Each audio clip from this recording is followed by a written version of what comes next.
Hey guys, and welcome back to our channel How to Guide.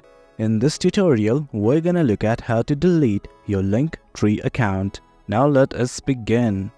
Do note that this right here is the interface once you have logged in.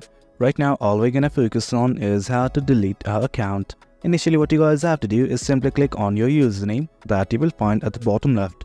Click on it right now. Well, once you do, these things will open up. But from here, as you can see, there are multiple options. But right now what you guys have to do is simply click on this button called as My Account. Click on it. And guys, this is it. This is the page we are looking for. Simply scroll down to the very bottom, and right here you can see a button like this that says Delete Account. Do note that once you delete your account, it will be permanent. So think carefully. Right now I want to delete it, so I'm gonna click on Delete Account right here. It's gonna ask for your confirmation. Simply hit on continue. And guys, that is it. Once you do that, it's gonna send you an email to verify your identity. I'm gonna go to Gmail and check for the code right now. As you can see, I have received an email like this, and this is the code. I'm gonna enter it right now. As soon as you enter the code, your identity will be verified.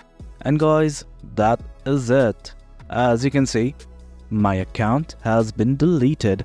That's the gist of it, guys. That's how you delete your account in Linktree. Hope you guys found this video informative, and for more content like this, do remember to hit like, share and subscribe. Your support fuels us. Until next time, thank you.